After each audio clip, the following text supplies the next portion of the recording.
Hola, bienvenidos a esta nueva edición de Encuentro San Pablo, este programa de entrevistas con especialistas de la Universidad Católica San Pablo y otros que nos visitan. Como en esta ocasión que me encuentro con Manuel Ortiz de Ceballos, él es director ejecutivo del Consejo Latinoamericano de Escuelas de Administración de Negocios. ¿Y por qué? Porque estamos siendo sede por primera vez en Arequipa de la convención de CLADEA. Manuel, bienvenido a la Universidad de San Pablo, bienvenido a Arequipa. Gracias. Y gracias a Encuentros, al medio que ustedes tienen por este espacio. Estamos muy contentos de estar aquí. La verdad que creo que elegimos el lugar apropiado este año. La ciudad es realmente preciosa, el campus que tienen aquí es bellísimo, ha acogido con las logísticas y la dinámica de manera perfecta a nuestros invitados. Más de 400 personas han venido aquí de casi 23 países. Y nosotros muy contentos también de recibirlos porque entendemos que CLADEA es un espacio de encuentro y de intercambio de conocimientos, ¿no? Tan importante para las escuelas de negocios porque el sector empresarial mueve a los países y genera desarrollo. Así es.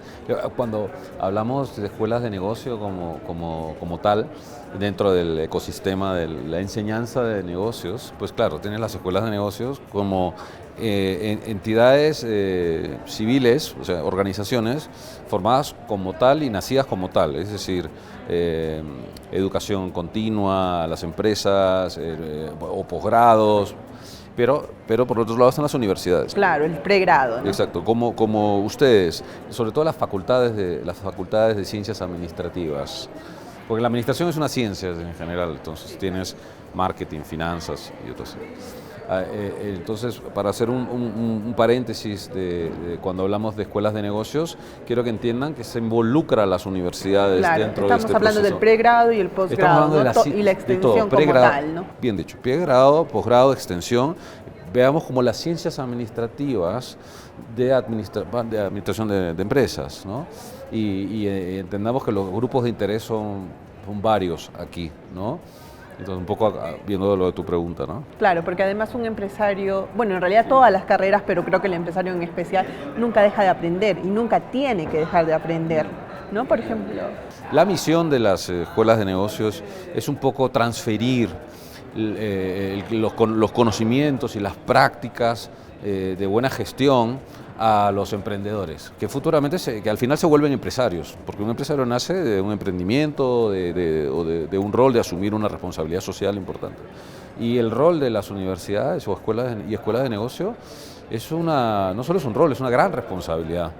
Recuerdo hace poco una persona que ha venido al evento contándome en una cena.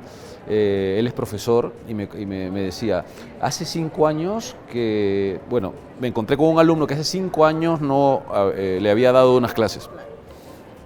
Y él recordó algo que yo le dije y hasta este momento, después de 5 años, se lo acordaba.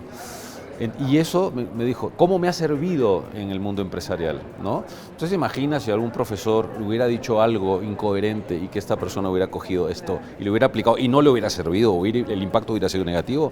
Entonces es una gran responsabilidad. Y es por eso que las universidades y escuelas de negocios se preparan, se acreditan internacionalmente, su proceso de enseñanza mejoran para justamente cuidarse y cuidar su reputación, pero sobre todo esta misión que se le ha dado los gobiernos donde viven, ¿no? Los ministerios de educación, la sociedad le ha dado para que traslade buenas prácticas de conocimiento. El lema de este año es reimaginar la formación en negocios. ¿Qué implica esa reimaginación, ¿no? Y bueno, obviamente pasando de la imaginación de los planes a la realidad, o sea, los contextos han cambiado mucho, la pandemia también impactó mucho en general. Entonces, ¿qué implica esta reimaginación? Mira, como bien lo acabas de decir, la pandemia nos movió a todos, ¿no? Sin igual, empresas, educación, etc. La educación se volvió más internacional, por así decirlo. Por lo tanto, las fuentes de información estaban más disponibles por el Internet. Hoy por hoy, los cursos, ahora hay más cursos virtuales que lo que había antes. Hay más facilidad de aprender de otras partes del mundo como lo había antes. Y este proceso, esta pequeña palabrita de reimaginar, ¿no? Es decir, cómo innovar, cómo desear ver una educación diferente, es un desafío, ¿no? Porque es un desafío, como lo vimos en la conferencia ahora en la mañana, que hay que entender el futuro del trabajo. ¿Por qué? Porque los alumnos que estudian en las universidades lo que buscan es tener una educación que les permita conseguir un trabajo, en paréntesis, ser útiles hacia la sociedad. Y en ese aspecto las universidades pues tienen el desafío de cambiar sus procesos de enseñanza, hacerlos más flexibles, ágiles, dinámicos, compartidos, creativos, de tal manera de que puedan entregarle a ese alumno que tiene expectativas muy altas aquella información que él necesita realmente. Pero más allá de eso, fíjate, reimaginar también implica cómo enseño a. Ahora, ¿cómo hago que él entienda mejor lo que yo quiero enseñarle? También los procesos, entonces hay juegos de negocio. Y también implican nuevos, digamos, conocimientos, ¿no? La irrupción de la tecnología, por ejemplo, ¿no? Hablaban hace un momento de la inteligencia artificial, la potencialidad de las humanidades, de las habilidades blandas también, ¿no? Entonces, el negocio, o sea, digamos, o el ámbito de los negocios no se ha quedado solo en el tema de las finanzas, ¿no? Tiene distintas aristas y también su proyección hacia la sociedad. Así es. Tú has tocado un tema interesante, es las habilidades que hay que enseñarles a los jóvenes ahora. Las blandas y las duras les decimos pues a las ciencias específicas, la matemática, ¿no? Y las blandas, ver cómo el comportamiento de los futuros egresados va a ser coherente con el futuro, con el trabajo que espera, con la sociedad. Y ahí es donde las habilidades blandas hay que desarrollarlas no solamente desde la universidad, pues también viene desde la familia. A veces abogo porque las universidades vuelvan a meter a los papás de los chicos a estudiar, ¿no? ¿Por qué? O que los inviten a ver a una clase a los papás con sus alumnos, a estudiar con los alumnos y a ver el papá cómo ve al profesor. Y si el profesor logra impactar al papá en lo que está enseñando, entonces quiere decir que hemos hecho un buen trabajo, ¿no? O se está haciendo, pienso yo, a mi parecer, un buen trabajo, porque, caray, estás diciendo, mi papá está aprendiendo algo nuevo, me lo están enseñando de una manera muy sencilla. Y por lo tanto, yo, hijo, estoy siendo cada vez, mejor entrenado. Y ahí creo que es una gran dificultad y creo que hay que ser audaces, como lo decían ahora. ¿Por qué no hacemos ese ejercicio con los padres, por ejemplo? ¿No? Y en ese ámbito también escuchaba algunas entrevistas que diste anteriormente, el tema de la presencialidad, al menos en el pregrado, resulta fundamental, ¿verdad? O sea, la interrelación que tienen que tener los chicos entre ellos, con los docentes. Totalmente de acuerdo. A ver, no podemos volver a nuestros alumnos autómatas detrás de cámaras. Ya hay espacios para volver a la... Pero hay varios modelos, reimaginando la forma de cómo deben hacerse las cosas ahora. La hibridez ha facilitado mucho esto. La tecnología definitivamente ha ayudado mucho. Pero hay que siempre abrir espacios para que ellos se conozcan, el cara a cara, pero que también aprendan, más allá del cara a cara y las relaciones personales, las dinámicas de utilizar la tecnología, de trabajar a distancia, de establecer trabajo en grupo a distancia, por ejemplo, es algo muy difícil. Encontrar complementariedad. Tiene que haberla, ¿no? Y hay que enseñárselas a veces, porque a veces los chicos, la pandemia los metió mucho dentro de casa, mucho en la computadora, y dejaron de ser más sociables que antes.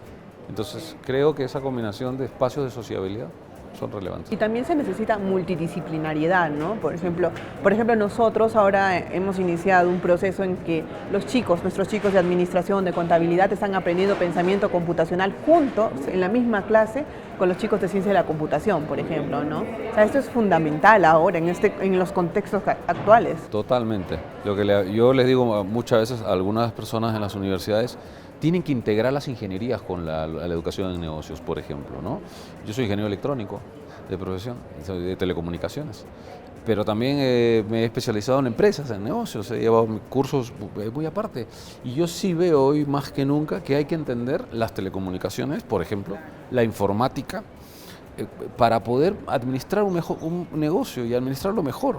Saber qué decisiones tomar en el negocio para optimizar tu proceso de negocio. Y para ello la tecnología es fundamental. Si no sabes qué elegir, qué es un CRM, por ejemplo, estas herramientas de relaciones con los clientes, por lo menos no entenderlo. Yo creo que has dado en el clavo, ¿no? Esta esta relación entre las diferentes, y mire, no solo ingeniería, artes, legales, las habilidades de las diferentes disciplinas se suman a las de las ciencias administrativas, porque tú quieres formar un líder integral. Palabra clave, líderes, ¿no? O sea que no solo formar, digamos, al empresario como tal en la concepción antigua que se podría quizás tener de ellos, sino formar líderes.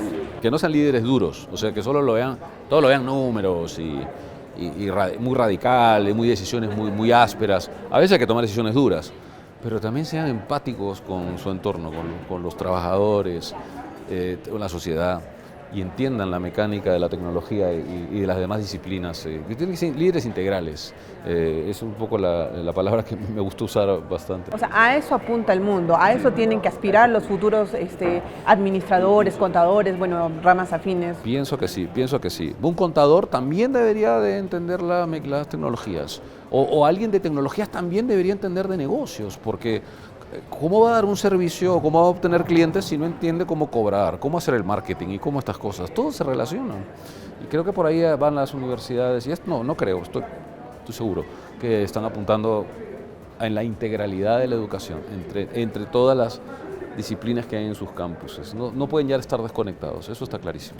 Una cosa más que te quería preguntar era acerca de la cuádruple hélice, que la mencionaron también ahora, ¿no? Esta unión del empresariado, la academia, la sociedad civil y el Estado, o sea, buscar espacios para que se reúnan, para que conversen, para que dialoguen. ¿Por qué es tan difícil generar este diálogo? ¿Por qué, digamos, trabajamos a espaldas uno de otro? ¿A ti te gusta la música? Me encanta. Bueno, ¿y te gusta la música que suene bien o que suene bien o que suene fea? Que suene bien, ¿no es cierto? Claro, todo lo que El expositor de abajo lo que hizo, hizo la analogía del equalizer, del ecualizador.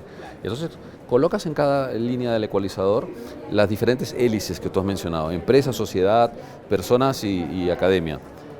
Estas tienen que ser adecuadamente moduladas, todas, no puede haber una apagada, todas tienen que ser moduladas para que esa canción suene bien y suene con una fidelidad perfecta. No puedes hacer que una esté despegada de la otra, no. Todas tienen que articularse, porque una no puede hacer sola las cosas que quiere hacer sin el acompañamiento de las otras. Y ya se habla no solo de la cuarta hélice, sino de la N hélice, ya empiezan a ponerle otras formas. Entonces el ecualizador empieza a crecer en frecuencias, pero creo que en el caso de la cuarta hélice, con cuatro sí, se puede modular bien, pero es eso, ¿no? Y es difícil integrar. ¿Y sabes cómo se integra? Porque se tiene que sembrar confianza, la confianza entre las partes. Y hoy día escuchamos una estadística alarmante, ¿no? Sobre el tema de la confianza en los países y en los ciudadanos de los países. Bueno, hay muchas cosas que cambiar y trabajar en ello, ¿no? Pero hay voluntad. Sí. Bueno, esperemos que la haya. O sea, hay voluntad de la gente, hay gente que no tiene voluntad tampoco, claro. Tenemos que ser honestos. Digamos que del lado académico y sí, empresarial sí. Exacto, sí.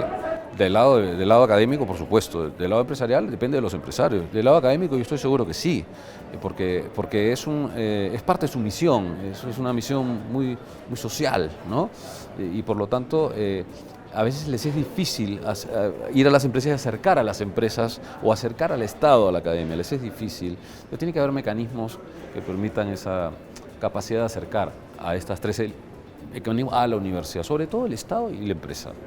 Esos son mis... Claro, porque mucho se habla de responsabilidad social, ¿no? Pero a veces también es vista como una obligación, como algo ya para la foto, pero de pronto no hay una real voluntad de que esta responsabilidad social pues sea de impacto y con un alcance mayor, un objetivo por el bien común, sino básicamente por cumplir.